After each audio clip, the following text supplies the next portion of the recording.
Hey everybody, so today we're going to be going over chapter 4, which is our chapter on documentation. So in this chapter, we're going to look over, go over what a patient care, pre-hospital care report is. So the report that we do on every single patient, the data that we collect within them. We'll go over some of the medical abbreviations that are commonly used in our reports, some legal concerns that we have, as well as some other methods that we can use to document on our, excuse me, on our PCRs. So the reason we document these calls, it's not just simply oh, I got to do this that way we can bill for the patient. It's part of that continuity of care. So once we've completed our run, we've dropped the patient off at the hospital, um, and we have left. It's kind of hard for the hospital sometimes to get in touch with us. Definitely if we have having to go on other calls. So they have to be able to look at that PCR and see exactly what it was that we had done, the history. So it is very important that you accurately and truthfully document everything that you put in that PCR, everything that you do. It is a story that you are telling from the very beginning, from the time you were dispatched until the time that you drop that patient off. As I said, there's multiple functions that we use these PCRs for. As I said earlier a minute ago, as part of that continuity of care, the ER, as well as after the patient, if the patient happens to be admitted to the hospital, they will reference that PCR. So that way they have an idea of what happened throughout the care of this patient. There are some administrative uses for it. I mean, we are a business. We do have to get paid, so we can continue to provide the care for our patients. So we will use it to your PCR to submit to our billing company as well as to insurances. That way we can be paid for our services. We'll also use it to look at statistics. That way we can try to plan for future events. So if you start noticing a trend where patients are there's a lot of certain calls in this area of town. We may need to stage another truck during that time frame to help cover up the increase in calls during that time frame. It's also used as a legal document. So if your patient has become a victim of a crime, they've been assaulted, they've been robbed, they've been raped, they've been murdered, they're going to look at your PCR. If there was some kind of civil suit that's been formed because of suspected abuse or slander, libel, something along those lines, they're going to come and look at that PCR and get a story and see what it was that you wrote. So you have to make sure that you are truthful in what you put on there. And because when it does occur, when you do have to go to court for it, it's not like it's going to be a few days after the incident. This could be months or years following the call. So you're not going to be able to remember every single thing from that call. Are there certain ones that you will? Yes. But you won't remember every single event. So that's why it's important for you to thoroughly document within your PCR. So that way you can reference it while you're present in court. Um, we'll also use it for research. So both not only within the EMS system, but even during this class. So when I go on a call, or when if you get the adjuncts, or you know, we'll use our actual data that we collected in our actual PCRs to help form the basis of this class. If there's a research project being done, they look at the PCRs to figure out any issues that may have arisen from it, whether it be advances in defibrillation, CPR, um, trauma research. they're going to look at your PCRs because they can't go and see every single patient. So the ones that are conducting the research project, they'll collect all of it together and go and comb through the PCRs. They'll also use it for what's called continuous quality improvement or CQI. What this is, it's they're looking for ways to improve the system. Do we need better equipment? Do we need more personnel? Do we need to retrain on certain areas based off of with the type of care that's being provided within that specific system? When you're collecting your data, you want to make sure that you are careful and thorough through your documentation of it. There's two different forms. You can have either what's called a paper PCR or an ePCR, an electronic PCR. A lot of services now are going to the ePCR because it can be used whether it's on a computer, a PDA, a cell phone even. You can document on a PCR if you have the software for it. It it's also you can link data if your system has some form of photography, video, um, EKG strips. It can be linked into the PCR. If there's a spelling error, it'll flag it for you. If there's information that you're missing, it'll go ahead and flag it for it. Whereas a written one, it may allow for a more detailed PC narrative depending on how much room you have, but you don't have that spell check option. So if you make a mistake, you have to one line it, and if you're making a bunch of them, you're gonna have to turn around and redo that PCR. Figure 4-2 in your book has an example of a written PCR.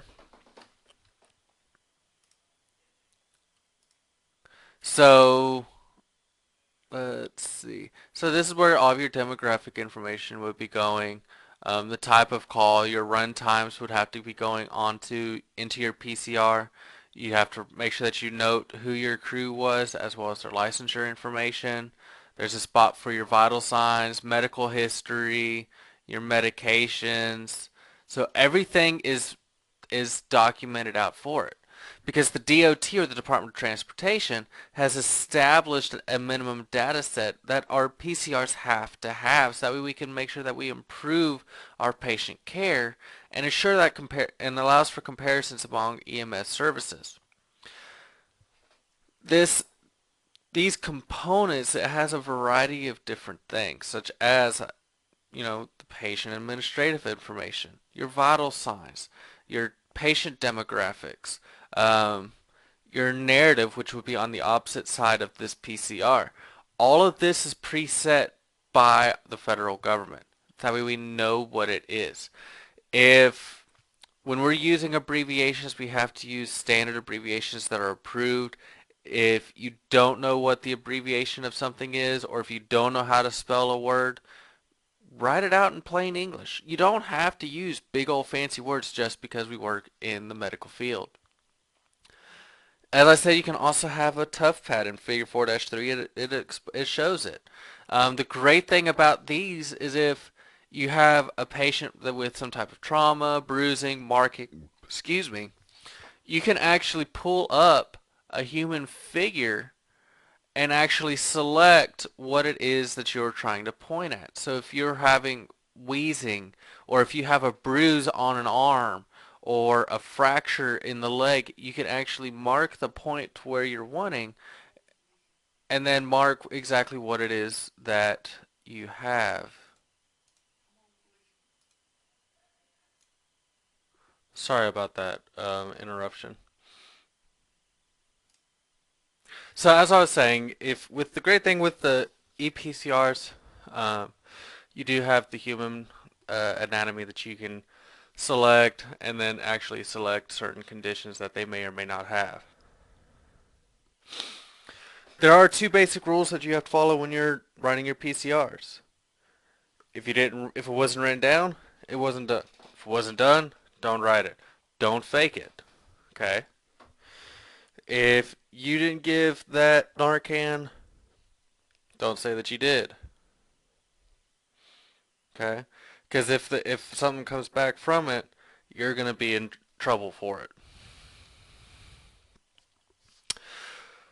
The USDOT or Department of Transportation does, as I mentioned earlier, does have a minimum data set. What this does, it creates a standard of set of information that across the nation that we have to have. Now, can we have more information in our required within our PCRs? Yes, that is fine. But as far as the standard, everybody has to have this information. Within the patient information, they have to have the chief complaint. What was it that the patient had called for? What was your patient's level of responsiveness? What was their skin like? What were their vital signs? Um, your times. What time was the call called in? What time were you notified? What time did you go en route? And what time did you arrive to the patient? What time did you leave the scene? What time did you arrive at your at the hospital or your destination? When did you transfer care over to the receiving facility? All of this is needed, so that way they can get an idea of how of with this information, an idea of how long it took you, and so that way they can see if changes need to be done to improve response times. Everything is usually broken up into various sections. You have your administrative information. This will include your unit number, your run number, the address that you were going to, um, whoever was that was on your crew, as well as their certification level, so that way they can go back and see exactly who was on there and see if possibly, all right, if this was an ALS call and it was above if it was an advanced truck and it was actually a call above them, why wasn't another unit called? Okay, or maybe if we have usually a BLS truck servicing one area of town, and now you start seeing an increase in call volume, and it's ALS type calls, maybe we need to start staging an ALS crew in that area of town. Section 2 would be your demographic information, such as your patient's name, birth date, their home address, their insurance information, where was the patient found. Now, could their home address be different than location? Yes, they could be at the park, they could be at the school, they could be in a variety of different places. So you want to make sure where you note where they were found at, as well as any care given before your arrival. Sometimes you'll have lay people who try to help out, or you may be out at the mall and somebody collapses to the ground and you start initiating care before the fire department and ambulance arrives, so they're going to want to know exactly what was done before they arrived by you. Your vital signs, at least two sets of vitals are always needed. Um, if it's a critical patient, you should be assessing vital signs every 5 minutes. If it's a non-critical patient, you should be assessing about every 15 minutes. So you should ideally at least be getting one when you first arrive on scene to the patient after you've done your primary assessment, and then be doing another one about the time that you're loading up in the back of the truck and getting en route. And also you want to notate how is the patient positioning when you've attained these vitals. Were they laying down supine? Or were they in semi-fowlers? Or were they standing? Were you doing a tilt test? Okay. Also document the time that they were obtained, so that way you can start building a trend. Okay. Is your pulse steadily increasing over a 5 minute period? Or did you assess your vitals every 15 minutes and start noticing a trend that way? So you want to make sure you notate the times. Within your narrative, you want to put everything in there that was pertinent to the scene, such as weapons or needles or pill bottles. Information that you obtain from your physical exam, your patient's complaint in their own words. Okay? Um, if the patient states, my leg hurts, but when you write down patient complaining of, quote, my leg hurts. Okay? Their medical history. There any physical exam findings. If you're using medical terminology, make sure you spell them correctly. Because if you spell something incorrectly, it could mean something completely different. If you don't know how to spell a word properly, just use plain English. If you don't know how to spell cardiomyopathy, in your or ventricular hypertrophy, put enlargement of the heart. Okay. Now, are you ever going to use that term? Probably not, but using it a broad example. Make sure that any information that you put if that's objective, is verifiable or measurable. Objective information is something that you can measure, such as a patient's vital signs, um, tenderness on palpation, breath sounds, pupil reaction. Subjective information is information that you obtain based on perceptions or opinions. So when you ask your patient on a scale of 0 to 10, 0 being no pain, 10 being the worst pain you ever felt, how would you rate your pain? And they say it's an 8, that would be a subjective form of information, because that is based off the patient's perception of pain. What my perception and their perception of pain may be completely different. And then pertinent negatives are signs and symptoms that you might not that might be expected but not are found, such as a patient complaining of nausea but not vomiting. Vomiting would be a pertinent negative, or a patient complaining of difficulty breathing but no chest pain. The chest pain would be a pertinent negative. Okay. Treatment, and your treatment should be detailed in chronological order, so whichever one came first to whatever happened last.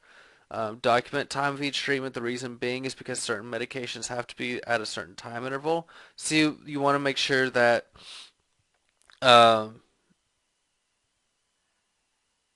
everything is correlated correctly.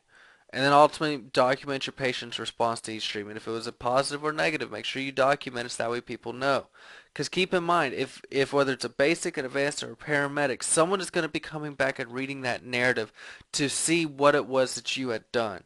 So you want to make sure that there's a clear picture of everything that was done, so that way they know exactly what you did, so that way they can continue that treatment either by a higher level of care.